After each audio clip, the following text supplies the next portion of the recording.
Okay, folks, welcome to this morning's Fife Property Show. This is all about the spring viewings. This is the best time of year to sell. Of course, we say that every single time, but this is extra special. Get your Fife home ready for the busiest year of selling. This has got to be it right now, and we're going to talk about all these statistics right through. Spring has actually been the most popular season to buy and sell a home for as long as we can remember, and with good reason. Plans are often hatched around the beginning of the year, actually, which is when the weather warms up and the nature bursts into bloom. Those plans actually swing into action as well. Perhaps you want to move your family in time for the new school year, or minimise disruption to your children, or you may just love the idea of being in your next home by summer. That might be achievable, it might not be achievable, just depending. The conveyancing process is quite lengthy just now still. Whether it's more space, bigger garden, somewhere in the room or an office, or even downsizing, spring inspires that many to move, with sellers and buyers coming out of hibernation effectively. And this is the reason, because the nights get lighter, the days get longer. It's easier to view from day to day rather than have to do week to week, because people can now fit it in after their normal working day, and they can fit it in at weekends as well. So it's the ideal place to now sell. Of course, as more homes come up for sale, the competition to secure your buyer gets stiffer throughout the process. So with spring just around the corner, it's now time to prepare your home to stand out in this new season. With that in mind, this is what we're going to talk about today. This is going to be packed with tips for successful selling in the spring viewings to give your home that edge and find the buyer first. Good morning. Good morning. Morning. Get all that out beforehand. It's a little bit Charlie's Angels this morning for you, Jim. What is the first thing we've got to think about, Perry, for the spring season and selling? For me, I think, just to go back to what you said in the introduction there, Jim, I think you're right to use the phrase. Everyone does have a spring in their step at the moment, don't they? Yeah. I think there's a bit of optimism out there as well. And I think the lighter days, as you say, happen. And I think everything bounces back to life in spring, doesn't it? And it just looks so much brighter, so much prettier. You can embrace that feeling as well in your viewings with some simple planting. We're talking about that quite often just now. And you can go to beautiful colours, enhanced outside your property, inside the property, really without a big spend as well. I think planting as well, it fills the air with freshness, it connects you with nature. I think every buyer notices it. We certainly see that. The home smells that you get as well at this time of the year, because we're starting to open our windows and everything's fresher and everything's nicer. It just gives you a wee sense of kind of getting a bit of a treat when you go to see a property, isn't it? I was at a property the other day, and it was a simple thing, really. They just had some pansies in a pot by the door, but they were vibrantly pink, and it just was so welcoming. It looked so much nicer. It really was pretty. But I think classic spring flowers, my favourite is tulips. I don't know about you guys, but tulips are my thing. Pansies are lovely. Crocuses coming up just now. All the little purple crocuses are really lovely as well. Hyacinths are lovely as well. They've got a really strong scent. So again, that brings in a real bit of colour, but also the senses get going. So we talk about senses a lot, don't we, with sight, hearing, scent, smell, taste, everything. Daffodils, of course, you see them everywhere. They're so beautiful in yellow, and I've kind of gone a bit daffodilly myself today. And they look great indoors or outdoors, don't they? Absolutely. What other things do you think in regards to the senses then, Anne-Marie? Well, definitely smells. I mean, when I go to viewings, the thing is, it's actually, it can make the difference between whether you have all this outside, inside your house, as in plants, all the visual, as we're talking about, all the senses, then walking into a house that's just bare walls. Some viewers can go in and see in vision, but not everyone has that vision. Some people will go in and they think, no, this isn't for me. It's cold, it's not lived in, it's not, and it's the footprint that they really should be looking at. But these things make all the difference, Perry, definitely. They do. I mean, outside for me, the weather, whether the weather's there or not, I mean, we've got lovely sunshine, but it is quite cold. You've got flower beds, you can use boxes, you can use pots, baskets are a good addition as well. Gives you instant seasonal life, it gives you colour at your windows, your porch, your garden. So, even if you don't have the garden, you can still have that colour outside your property. You can even get them ready planted. It's so simple to do. You go down to Home Bargains, they've got a great array of ready planters. Other stores do provide, by the way. But, you know, if you're short on time or talent, and we all are, you know, everyone's busy just now. If you've got young families, you're busy, you're thinking, gosh, the garden, that's the last thing I need to add to my list. But you can make it simplistic, can't you? Yeah, definitely. And even if you don't want to do the planting, you can even do it in vases. I mean, inside's another way to colour things up, as you said, Anne-Marie. You can fill a vase or two with lovely flowers. You can get a nice spring bloom bunch for your dining table or your kitchen worktop to make it look really nice and colourful. You can actually choose single ones. I quite like even single stems, just in a little corner somewhere. It looks really nice, doesn't it? Yeah, I've got that in my bedroom, actually, just a single stem, and it's so effective. Yeah, it is very much so. Just exactly what you said, you know, put it beside your bedside so it's not overpowering, because a big bunch in your bedroom doesn't look quite so nice, but a little single stem, I think, just gives you colour, doesn't it? And plants are such an easy and natural way, I think, to add beauty to your home. It's an extra inviting touch as well. It's people come into the home and they think, oh, this is lived in, it's cared for. It's just that positive thing, isn't it? Yeah. I think that makes a big difference. I think seasonal appeals are a great thing to have. I think it's really important to wow someone and bring that colour and warmth and scent, because it's all positive, isn't it? Yeah, that's what you want to feel when you walk into a property, you know, for the first time to view. It's that first moment. It's that, you know, and sometimes it just takes a few seconds to know whether you want that house or not, or a couple of minutes, you know. So all these things really make a really fundamental difference, whether it sells or not, whether they're going to buy it or not.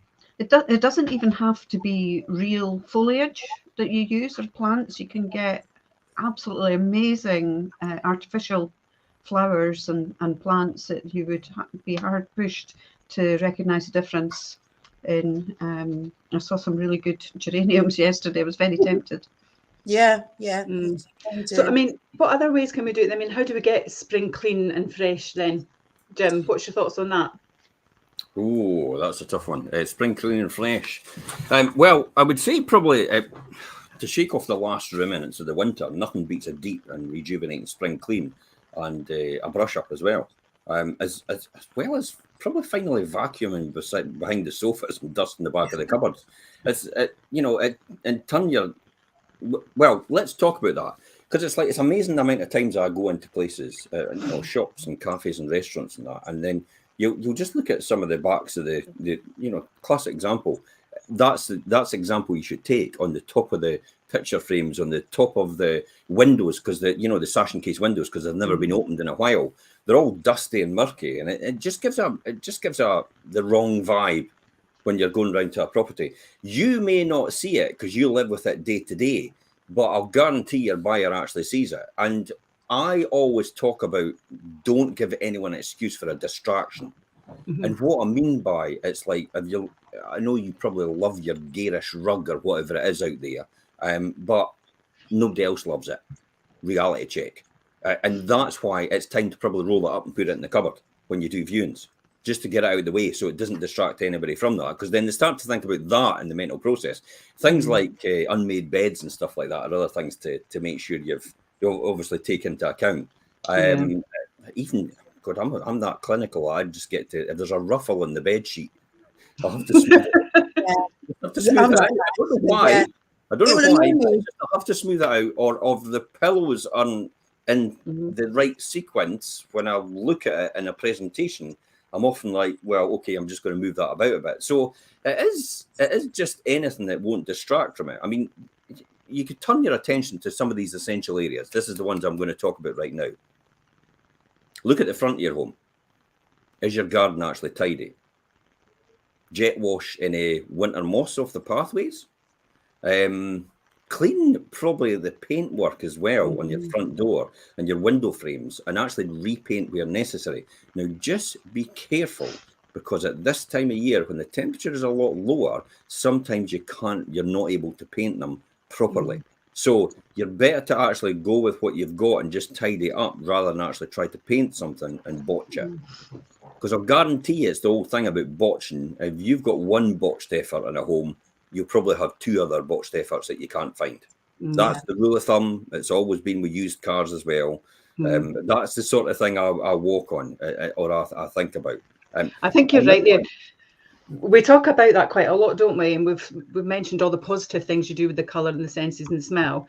But actually that one negative as well can have the tumble that happens in the opposite direction, doesn't it, with the negative? And you talk about the cleaning process. Yeah, very much so. You talk about the cleaning process. How many times that people don't actually take any attention to their windows at all, or the exterior window frames, and they look pretty dire. The worst thing to go, and the most difficult one to do, is obviously the dormer windows way at the top. If you're on a triple floor, a townhouse, or you're on the first floor as well on a dormer window, it's not easy to actually rectify any of that any time soon, because nowadays you've got to get scaffolding up. Yeah. Well, maybe everybody else has to get scaffolding up, but it's me you're talking to. You just get a big ladder. And just get up on the roof ladder and just do it and get on with it. That's the kind of thing. Harness and hang out the windows. Tie it to the radiator.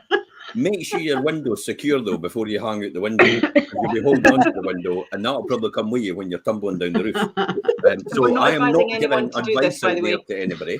I am not giving advice out there to anybody to hang out their windows, to do things like this. I'm just saying that's typically the type of things I will do.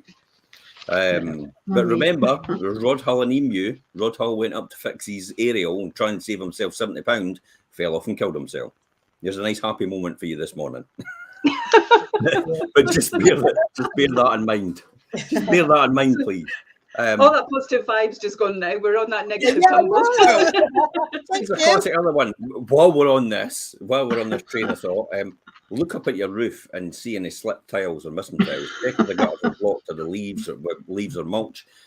You often get, quite a lot of times, people have got wee plants growing at the side of their chimney stacks. They've got them growing at the side of the skew on the gable end, anything like that. All these wee things, take them out. Make sure your gutters are clean, because it will come up in a home report every single time. They always mention a home report, and often then it puts it down to category 2, and then they put in a qualification saying there's a couple of slipped tiles, there's skews that are a wee bit damaged, and there's some plants and weeds and stuff like that, and the gutters are even cleaned. And that could mean the difference between a 1 and a 2. It'd be nice to have all 1s in your home report, which tells everybody straight away there's nothing to be concerned about. The run-of-the-mill, day-to-day things have actually been done to your property. Yeah. It's not just that, one of the ones. You talk about the 1 and 2s, Jim, but it's not just the fact that it can stop the 1 or 2 happening, but it's also the fact that if I'm reading that as a potential buyer, I'm thinking, if they can't even be bothered to clean the gutter and get the weeds out and the leaves out, what else have they not done? So again, it's that negative thing, isn't it? Yeah. Definitely, that comes up a lot sometimes when I'm doing viewings. This is why it's often I say, get an estate agent round, because they've got a fresh pair of eyes, and they will immediately be able to spot all these things that you don't see, because you've kind of become, the nose blind thing like Febreze does. It's kind of become blind to the day-to-day obvious things that you have in your house.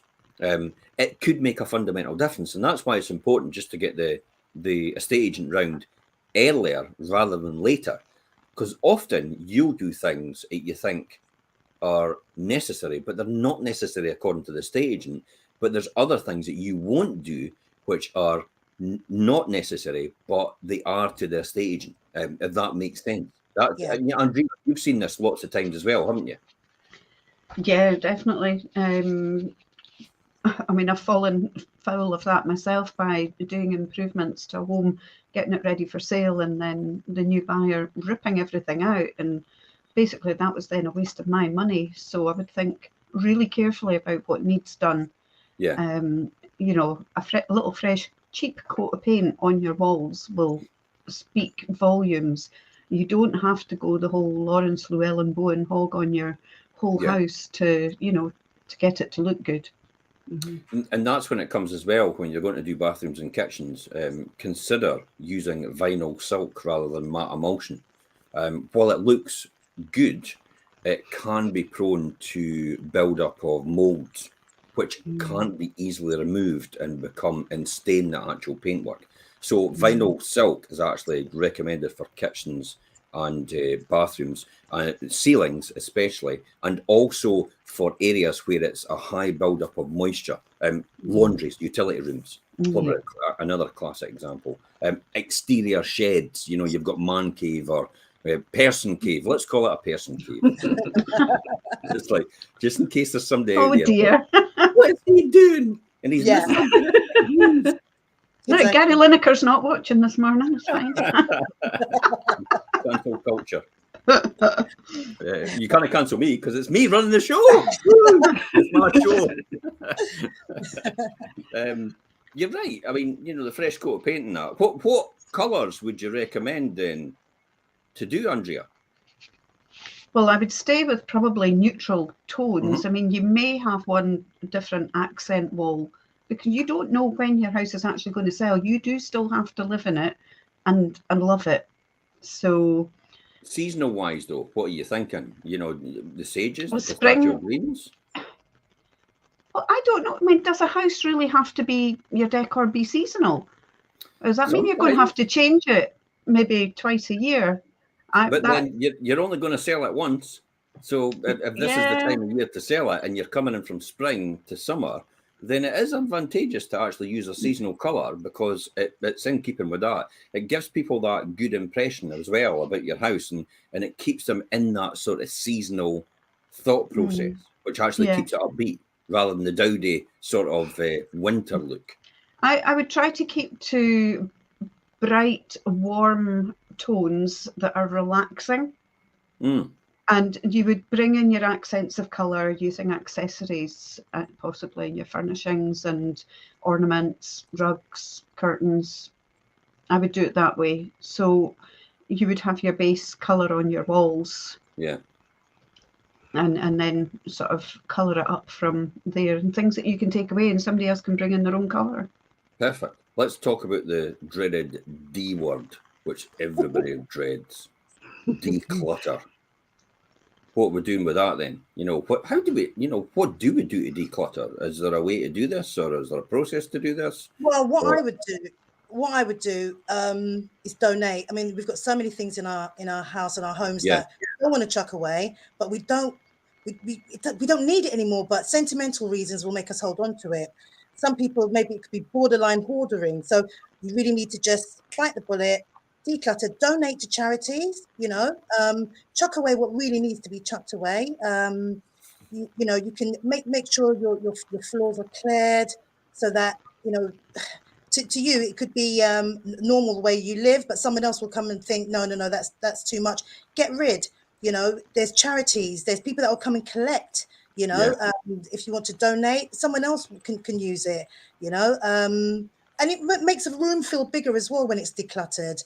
Even if you don't want to get rid of it, you may have a cupboard. Put everything in there. We don't have to open cupboards when we're doing viewings. You can actually say to us, could you please not open this cupboard? You can do that. You need to just get rid. Less is more, as they say, and you do actually get that feeling that the room is bigger just by taking out a few items that really don't need to be there. In my opinion, Okay, I'll put 5 top tips. I did a video back in 2019 on YouTube, so I put 5 top tips in the comments for anybody who wants to see that. About decluttering and to make sure you can do that. One of the tips I would say is probably have the 3 bins when decluttering. The one is it's definitely going, it's definitely staying, and it's I'm undecided. So they're definitely going, you get that out of the way, then you take the undecided and you do the same thing again with that, but you just stick to the definitely going, definitely staying with undecided box. And then that means you've got decluttered quite a bit. Now, you don't need your Xbox from 2019 isn't going to be a collector's item in the next 50 years, trust me. So you don't need to keep it. All your games and all your DVDs are never going to be collector items ever, because everybody else is actually collecting them as well. So you don't need to hoard and keep them. You're never going to use them again. They'll look good on a shelf, but all you need to do is dust them every single time, and you'll never ever use them again because we download everything now. Yeah. So my advice is these are the things that have to go. You know why I know that? Because I've got it myself. It's in your garage. I've got it myself.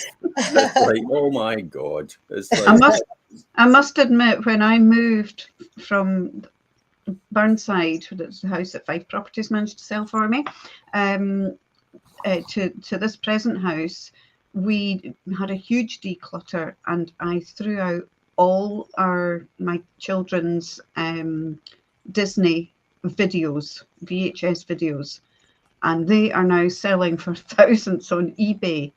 I'm so annoyed that I didn't hang on to them. But anyway. Yeah, that's a gamble, isn't it? That's the chance you take. I think when we talk about decluttering as well, and particularly now in today's world, I think for me, one of the things that I notice when I go out, and again, it's because of the change in lifestyle since COVID that we have, and we've got the hybrid working and everyone's got their home offices. Actually, when you go into a home office as well, try to tidy that a little bit, you know, get all that paperwork, etc., that you have lying around, Jim, and tidy it. My home office is all right. I know where everything is. The only problem is I lose everything is when Elaine starts tidying up. But that's really important, actually, if you have a home office, is to tidy that up, because I know it's your working environment and it's easy to have things the way you want. But if you've got to stage your home, having all your paperwork, etc., lying around is not a great thing. Yeah. Yeah. But decluttering, though, you shouldn't have to go as far as depersonalizing something, an area. Okay. You know, Yeah. I think it's still really good to make your home feel like it's your home. And I think your viewers as well don't want to walk into something that feels totally lifeless. Clinical. Yeah. Yeah. Yeah, it's nice to still have the personal So touches. you like books try to and tell stuff. me don't use magnolia paint then? I think there's very much a place for magnolia paint. Same as So there's do I. Yes. Yeah. We're the only people we can have a club together, Andrea. Yeah, and you know that the posh people call magnolia buttermilk. Absolutely. And you put a wee bit of dirt in it, you can call it wheatgrass. Yeah. and maybe 2 bits of dirt in it, and you can call it Egyptian cotton. I mean, if you're unsure about what to keep and what to show and how to put what to put away, ask us for advice. But as I said, I've put something in the comments with my declutter guide from 2019. An example: if you've got a gorgeous, toasters or a KitchenAid, don't crap their style with a month's worth of post. You know, the reality is, you know, just make sure you actually have everything so it's laid out correctly, so people can see a lot more space activity wise and don't have everything on the worktop at the one point in time.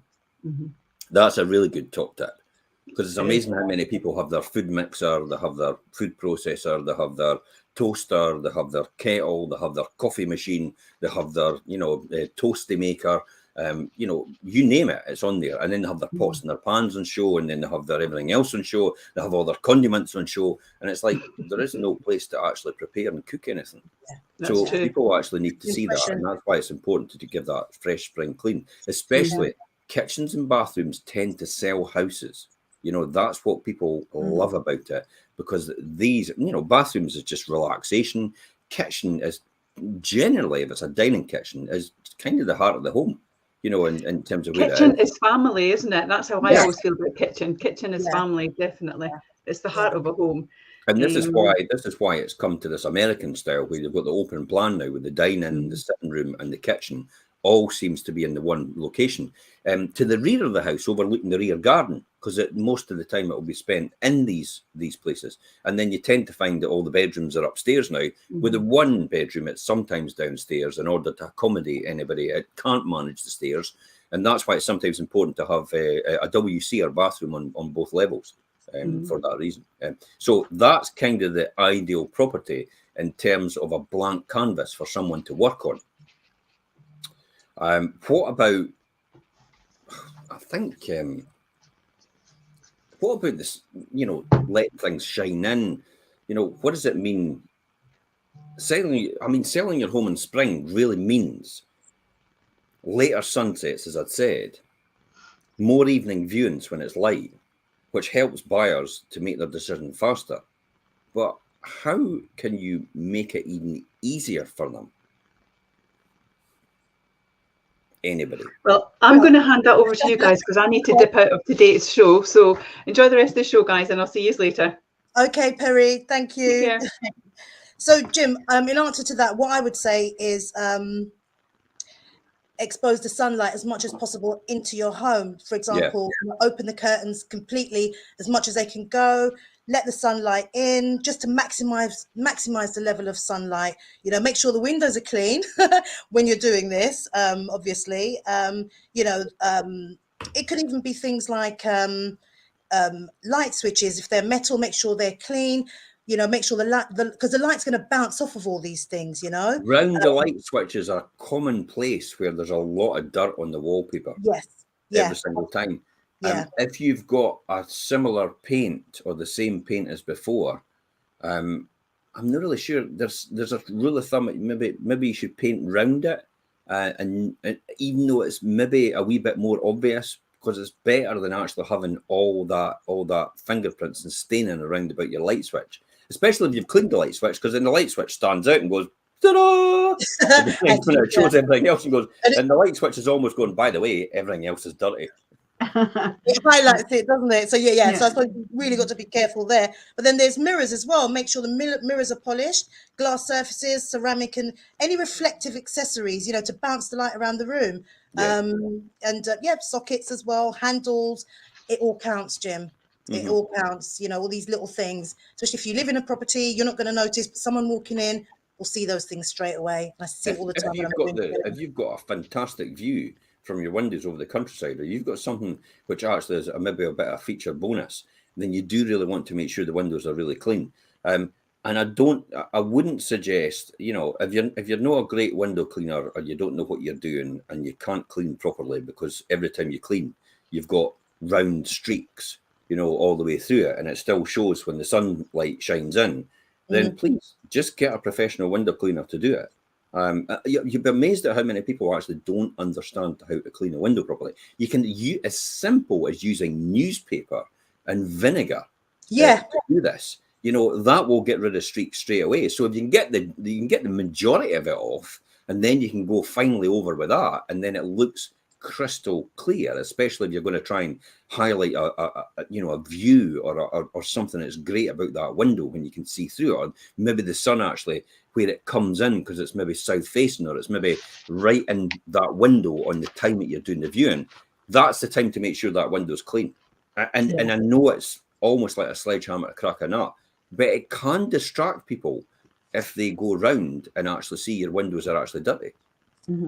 Not even just dirty though, Jim. If you've got sealed unit, double glazing, and the seals burst, you've got that condensation build up in the inside. You know, it's not inexpensive to get it done, but it doesn't cost a huge fortune to get that quickly replaced.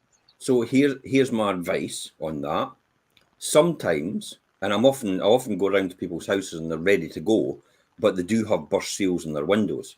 The difficulty is, I usually say to them, okay, it's not the end of the world.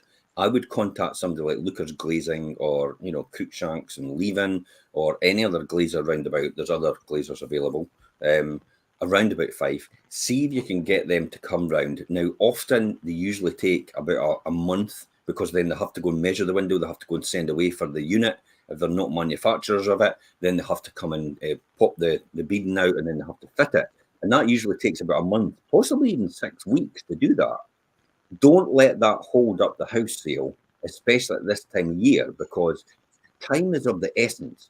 As people become more and more into spring, where it gets lighter and lighter and the sun comes out and all the flowers come out in their garden, they tend to then go, I'm going to make a decision to sell. That means you're going to be competing against a lot more properties on the market at that point in time. So for the sake of a burst seal in a window, which you say you're going to replace because you've got it on order, it's easy for us to convince the buyer that, you know, it's all right, that's going to be changed. They've got it on order.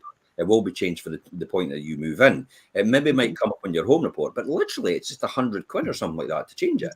So it's not the end of the world, and it's easy enough for your agent to overcome that objection about that, because it's getting changed anyway. And it won't really show in a photograph either. It doesn't really show in a photograph unless you're doing a photograph of that window.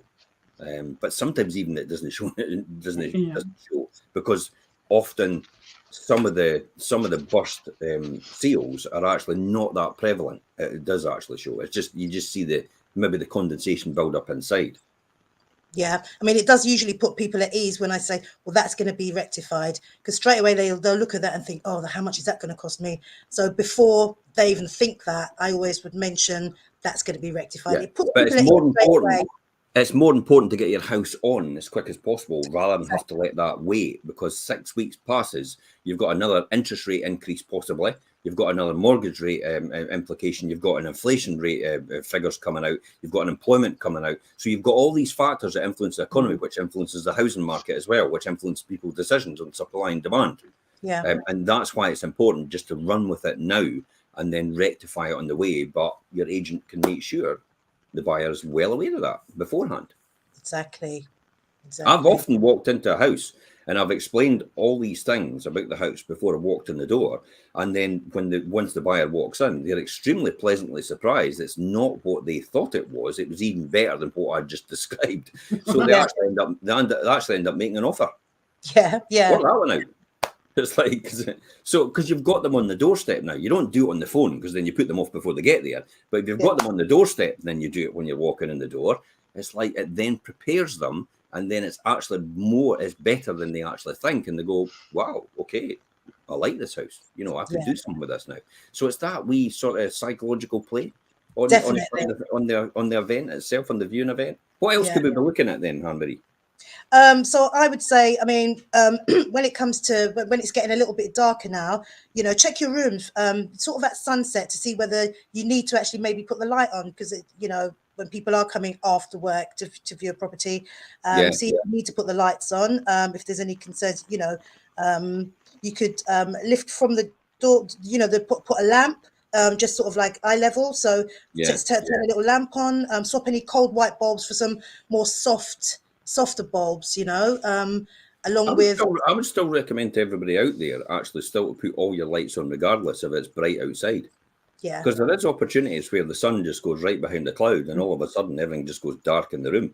Yeah. And that would be my concern. Whereas if you've got the lights on anyway, it'll just make it, it'll just keep that brightness level up. Yeah. Yes, you had said about swap the cold white bulbs for the soft tone replacements in certain rooms. In the rooms which you use day to day as reception rooms, which is like the sitting room, the dining kitchen, potentially any other reception room, then I would tend to put white bulb, daylight light bulbs. Yes, I know the daylight light is not white and it's not cream and it's not soft tone. It's actually, you don't actually know it's on unless you're looking at the light bulb itself.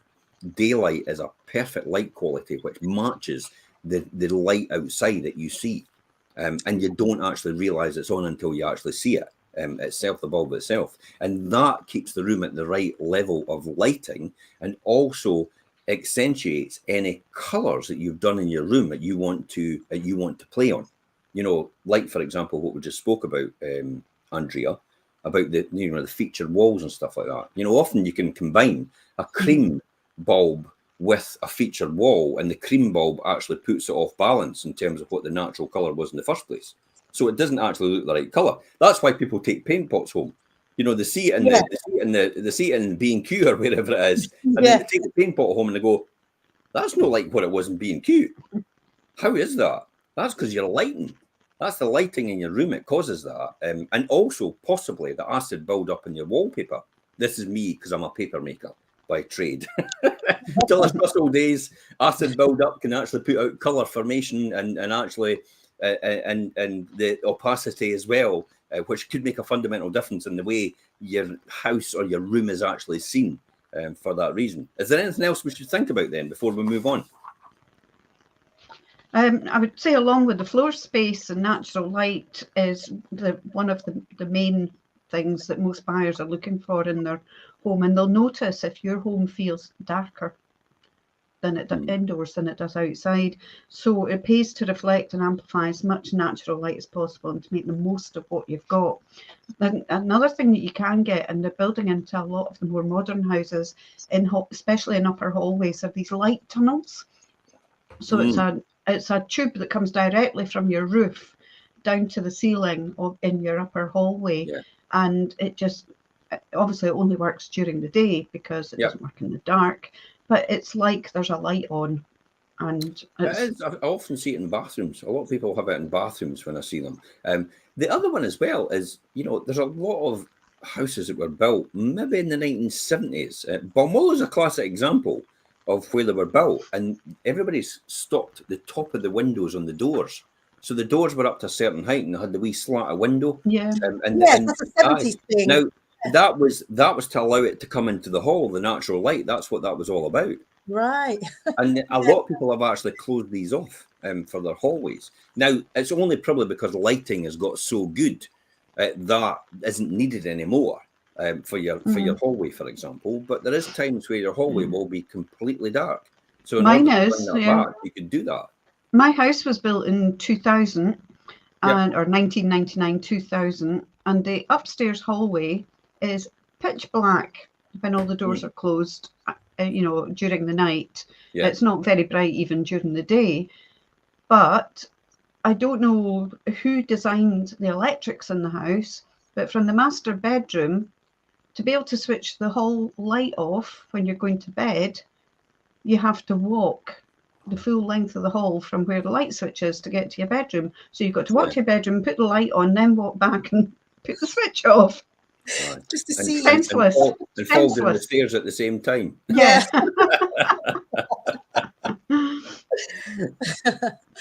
Yeah, you're absolutely right. I mean, pitch black halls, yes, you can change the lighting. When you're doing a viewing, I would actually recommend just leaving the doors open in the actual bedrooms. Just leave them ajar just a wee bit in order to bring enough natural light into the hall to make it look a lot brighter. If it needs be, then you'll have to open some of the doors completely. I like to control the viewing all the way through and determine where I'm going to take the person next. Hence the reason why I keep all the doors shut. And then I just open them and let them walk into the room and stay on the outside of the room. Yes. At the doorway. Definitely. Don't walk into the room with them, especially if you've got a good sized single bedroom, because if you've got a family of 4 in that single bedroom and you walk in, it's like being in an elevator. Yeah. You'll be all stuck together. So that's why you just stay on the outside of the door if the room is a double bedroom or that. If it's a big, huge master bedroom, you could probably walk in and tell them about the features and take them over to the ensuite as well. But often just stand on the outside of the doorway. Don't stand across the doorway. That is a recipe in people's mind to say, I can't escape. There's a wee top tip for you. Generally, it's flight or fight. It goes back to caveman, Neolithic days. If you stand over a doorway or stand in front of a door, people can only get out. They automatically think in the back of their mind, flight or fight, I cannot get out that door anymore. And their fear kicks in for some reason, and it makes them agitated. So stand to the side of the doorway so people can see a clear path out, but you can talk to them as they're in the room. Because it's easy enough to just talk to them as they're in the room and say, oh, look over there and look round there and look over there and look at the cupboards just round the back of this door here. And that gives them the golden opportunity to do that. So that's my best advice on doing a viewing. Yeah, yeah. Probably the next one for me is inject instant spring style.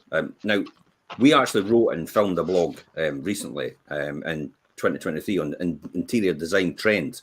And the link is in this post itself to that blog show podcast. And at the beginning of the year. But here are some quick tips, a swift booster of stylish spring moments that you can take with you when you move. Check your favorite stores for their spring collections of cushions, bedding, throws, towels, and rugs for a cost-effective update of soft, touchy, feely textiles.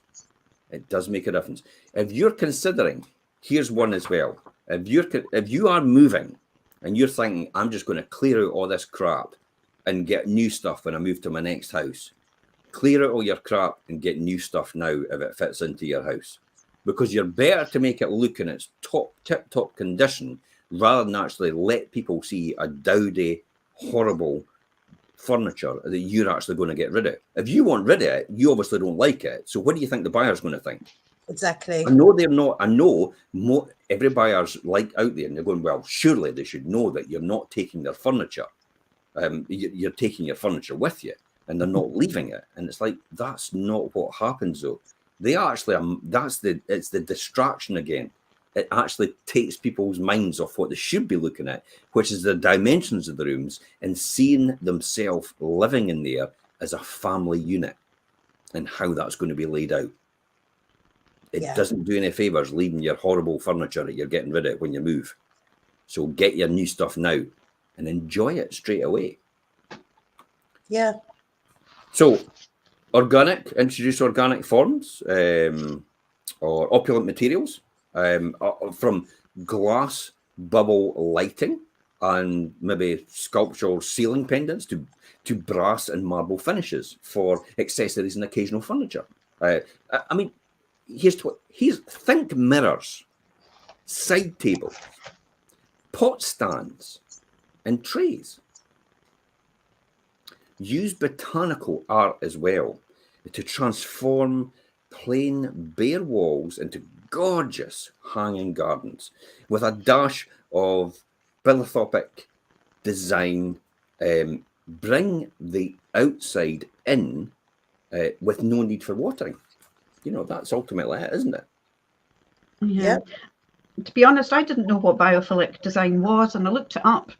And just to save other people having to go to a search engine, basically it's a concept to increase occupant connectivity to nature and forms of nature through design. So I've learned something today. I hope other people have as well. You're effectively bringing the outside in, but you're actually not putting... there's no need to water because you're doing it in a design concept where you've actually not got continuous...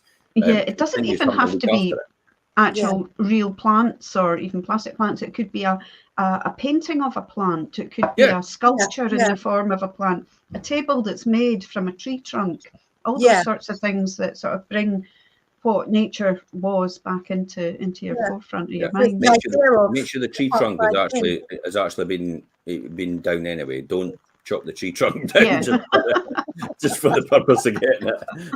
You don't want to encourage people going out and chopping down trees. That'll look a good table.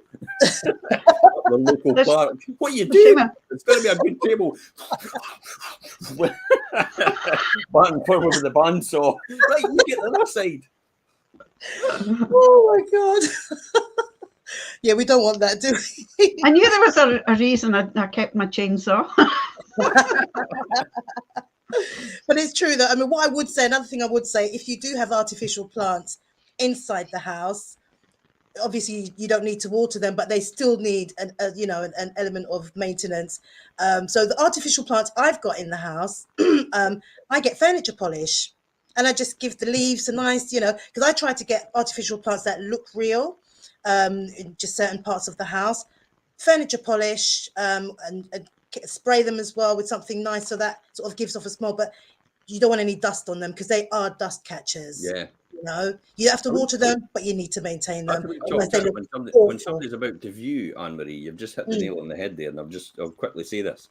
Yeah. If your house is immaculate anyway, and you just think, okay, I want to introduce a smell that everybody's going to be quite emotive, just spray a couple of bits of furniture polish in the sides of your room. Don't spray it in the air so people are gassed when they come in the door. But just spray it at the sides of your room or something like that, so it's out of the way. But people actually smell it when they walk in, because it just, again, it's coming back to this impression. It gives people the impression that you've constantly looked after your house, and furniture polish smells imply fresh.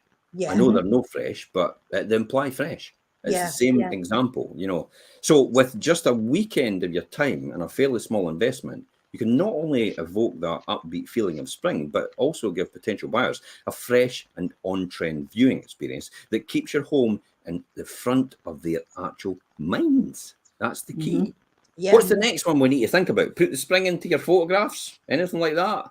Yeah, well, the culmination of all your preparation for spring viewings and the key to getting the best inquiries is the photo shoot. I mean, it's the main thing. That's the door into your home before people actually get there. Homes are really photogenic at this time of year, especially on nice sunny days. And here's where the right staging with the right photographer, taking the right combination of photos becomes invaluable. This is where I jump in and say videographer is way beyond that. When you look at it, what we are doing is we're engaging with an audience. We're actually engaging on a vocal level, whereas you see all these, you see all these videos that do walkthroughs, but nobody talks in them really. And it's just what I effectively call silent movies because it's got music on it. It makes you feel absolutely fantastic about your property and the way it's marketed, but it tells the buyer absolutely nothing that the photographs haven't told them already, because it doesn't tell them if it's got a dishwasher, what type of worktop it's got, what type of, where the sun comes up, where it goes down, where the local amenities are, anything like that. That's not what a photograph, a video, a silent movie video does with the music just. That's why it's so important as well to do video walkthroughs and talk-ups with a proper presenter in order to get that message across to the buyer, who is generally time poor and possibly cash rich. So they've got the money, but they don't have the time to see your viewing. But if you can do a video walkthrough and talk to them on a personal level about why they want to stay in that property, that's when they could make the decision to go, okay, I'm going to invest some time and I'm actually going to have a look at this more, and I potentially probably might view this property now. It's amazing the amount of people that have actually never seen your property out there because they've not had enough time to look through Rightmove, Prime Location, Zoopla, S1 Homes, or any other website. They don't have the time, but they want to move. You need to get in front of them. And that's why video talk-ups are so important, because if it appears on their news feed, on their social media channels, which most people spend 3 hours a day on this now instead of the television, then you've got them. They'll sit and watch this video walkthrough. Generally, they probably won't. The silent movie process, which is the video and the music, generally doesn't tell them anything other than what the photographs would tell them anyway. That's why it's so important to do that. So yes, you're absolutely right. The photographs are so important. They just do the same job as what we call the silent movies. It's about getting the right light, about getting the right balance, the white balance, because you can go to a room and you can have the sun beating in that window and it immediately puts out the white balance in the room. And it's often that amateur photographers will immediately turn up the contrast or the brightness in the room, which actually fuzzes out the window completely. It just goes white. You don't actually see the window frame at all. That's an amateur's trick in order to do it. It's a lazy method. What you do is you take two photographs on a tripod, exactly at the same point, one with the bright room and the white out windows, and then you take another one with the perfect windows and the dark room, and then you mask each other together and you match them. So you have the perfect window outside, you have the perfect interior inside for lighting. Job done, perfect photograph. That is what a professional photographer does. Sorry to interrupt, Andrea. No, that's okay. I was just going to say I'd actually seen some other companies doing video sort of presentations of the property, but it is just the still pictures with a very robotic voiceover. I got rid of that in 2010. And oh my goodness, it is painful to watch. Yeah, really painful. I got rid of that in 2010. That was an American format that I saw when I was at the conventions in America. Yeah. And I used to use it in 2009, 2010 because it was very cost effective. But it's old technology. And I know if you use old technology and you use old formats like that, it's been around for a long time, it's immediately downgraded by Google and by search engines, because they look at it like an old library book that no one else wants to read. And they just put it to the back of the shelf. So they just downgrade it onto about the 5th or 6th page. So that video may actually, that photograph format you're talking about, Andrea, may make the customer feel absolutely fantastic because it's got very emotive music on it as well. It gets you all bubbly and jumpy. And it's like, but that's no selling your house. That just gets excited about the music. Yeah, that's great music. But okay, but what are we doing? We're selling the house. Yeah, we're no selling. It's not a video for Top of the Pops. Yeah, exactly. When I'm out on viewings, I mean, people aren't commenting on, oh, the video was lovely. You know, it's Jim's talk up or Jimmy's talk up or Perry's talk up. They're so impressed by that. I may show them a particular room and they'll be like, oh, I know where that is. Oh, I've seen that because they were talking about it on the video. So they've already, even with, you know, where the sun sets, little things like that. You know, you can't get that from a musical video, you know, silent movies, as you say. Yeah. You know, it's so important. It's such a good thing. Everyone's impressed by it when I'm taking them out on viewings, you know. Taking that into account, then I think it's important to ask agents whether they're using a professional photographer, and also whether they're doing proper video talk-up walkthroughs. So in other words, you're walking through, talking up, presenting the property exactly like they do on television, in the same format, telling people what's in the area, how close the bus route is, how quick you can get into town, where the schools are, the primary school, where the secondary school are, what type of schools they are, you know, how good in education-wise are they, where the sun comes up, where the sun sets, where the perfect places to sit in the garden at the back are, how close proximity to roads and stuff like that is as well, and then also what's in the property and how the finish and standard of the property is as well, and potential to actually develop further, maybe go up into the attic space, maybe actually go out to the back because you've seen next door that they've been able to do it there. These are the sort of in the off-street parking as well, whether that's possible to develop to the front. These are all the things that people are interested in. That's why they need to be talked about in a video. That's why it's so important to make sure your agent does that. Mm-hmm. Yeah. Here's some giveaways of poor quality photographs and wonky pictures.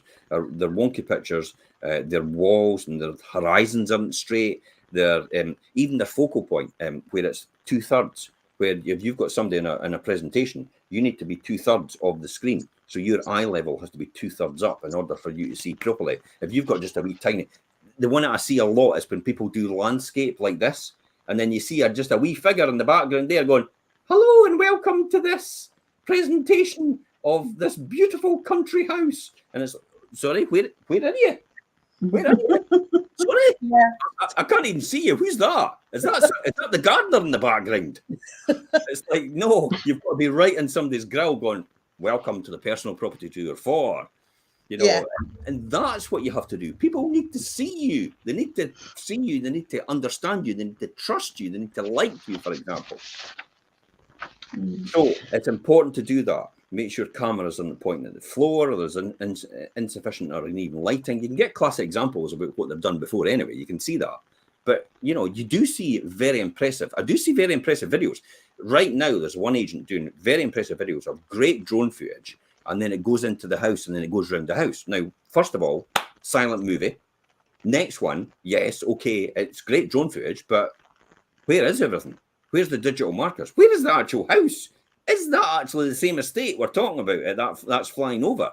Is that the actual house that's in there? Or is this just another type of video where it actually maybe looks good and you see the sea in the background, but where is it? How far is it from, you know, the airport? How far is it from the nearest train station? How far is it from the nearest primary school? Where is all the amenities as well? The high street, the bowling green, you know, the tennis courts, the golf course, the Fife coastal path, the harbour, the beach. The pub. The swimming pool. The tidal pool. I'm getting on my high horse here. These are all the things that people want to know. A drone footage may look really great in a video, but the reality is it's no use to anybody if there's no markers on it and they don't understand why they're watching it. You know, it doesn't tell them much at all. Oh, sorry, I clicked on that by mistake. But anyway, good morning, Susan. You've been watching this morning. She's asking, the sun is out. Is it too early to put the washing out? In response to that, I would say it's just like selling your property. It's never too early to sell your property. Charlie, that was a great feed. That was a great lead-in. Well done, Andrea. The day or the morning before the photo shoot, pick up some fresh cut flowers from the florist, not the petrol station. Although, you know, Lidl's is quite a good one, and you've got Aldi's as well. For a vase or two that you can move around in different shots, and some fresh herbs for the kitchen. It just gives that feel for springtime, as well as the whole room photo, as well as whole room photographs, photos. Ask the photographer to take some close-up, maybe vinaigrettes of your furnishings or your accessories that reflect the spring. For some alluring magazine style marketing, you know, classic is the stoves, you know, the wood burners. Maybe somebody's got an aga in there as well, which is actually going to stay. These are the shots that people want, you know, they're going to see. But again, I come back to saying the video actually complements that straight away, because what we're doing is we're doing a talk up. And then I'm coming straight to that window or straight to that stove or straight to that, Aga cooker. And I'm actually talking about that at the same time and telling people what it is. Can you imagine sitting in front of the log burner on a wee, maybe the sun's out, but it's nice. It's just that wee bit chilly. But you're sitting with your friends and your family or your guests that have come round to visit you, and you're sitting with a wee glass of whiskey or a glass of wine and just contemplating the world and watching things go by. Yeah. That is so relaxing, that image, isn't it? Yeah, people get that visual straight away as you're saying it. They'll imagine that. So you can't get that across in a photograph, can you? No. That's why it's important to do video talk-ups and walkthroughs. 100%. So that's what it is. You can get more tips and tricks on staging your home for photographs and with our Photography Secrets blog and our Videographer Secrets blog, which again is on this post that link to there that we did. It's a room-by-room guide on getting every part of your home looking perfect for its moment in front of the lens. Now, final words on this, Anne-Marie. What's your thoughts, finally, to everybody? I would say first impressions, because I'm out doing viewings with people all the time. I would say first impressions, get your house ready. You live in it. Try and imagine that you're doing the viewing, how you feel, as you walk through the door, because that is exactly how your viewers are feeling. So make sure your house is ready, for viewings. That's all I'd say. Absolutely. Andrea? Yeah, I would say if you're thinking of selling, start preparing, speak to the agent first, find out what they feel you need to do. If you're due a big declutter anyway, just get on and start doing it. Absolutely. Yeah. I'm just about to stick in the comments here 6 simple curb appeal improvements for homeowners in Fife. And that's a video and it's a podcast or an article you could read through as well. That's going live right now and you can watch that as well. That's exactly what you said, Anne-Marie. It is the instant first impressions. Yeah. You don't get a second chance to make a good first impression. However, in that blog I've just put on, yes, you do. Yes, you do. You can make a first impression for the second time. And the secret is in these blogs and vlogs that we're doing every single time. There's over 150 videos, guides online on our YouTube channels. You just need to type in exactly what subject you're wanting to think about house moving, about house selling, about house buying, about mortgages, about anything you want to do with property, anything you don't want to do with wealth creation, to be honest, as well. And you'll get these answers straight away. And that's it. My final words on this is probably, you're absolutely right, Anne-Marie. First and last impressions count. And I think we should leave it at that. Video is so important nowadays to engage with the market, especially stories, reels, TikToks even, if they're viral, they can actually catch somebody's attention. They can get them to engage with your brand. They can get them engaged with your property and get them through the door. And use an agent that engages all these formats. Digital marketing is the most important thing for selling a property now, and finally backed up by strong negotiation tactics. How often does your agent train? And I mean train. What do they think? What do they read? How do they engage? Who trains them, and what courses do they go on to be the best at what they do when it comes to these strategies? That's what you should be asking your agent, not how many houses do you sell in the area. That's not the answer that you should be looking for. How much more than the home report value do you achieve on average in monetary figures and also in percentage figures? Because also, what is the average price that you sell a home for on average? Now, our average price for a home is 260,000. That's our price bracket for homes. So if your home is round about that value, you're probably the perfect person we need to sell on, because we attract all the buyers at that kind of level, and also up at the 500, 600,000 level, which is the prestige properties, which I'm selling right now. We have offers that I discussed this morning on Medicide and Balmullo, and that's where it all is, and that's on at 650,000. We have another one coming on as well, which is at that price point as well in Falkland. Watch out for these ones, because these are the markets that we excel in very, very well. And that's it, guys. Thanks very much for coming on. I know people say that all the time, but I should say girls. It's just a common thing, isn't it? It's people say, guys. It's like, well, okay, but that's a male thing, is it? No. Anyway, let's get off of that. Thanks very much for coming on the show. Bye. See you next week. Bye.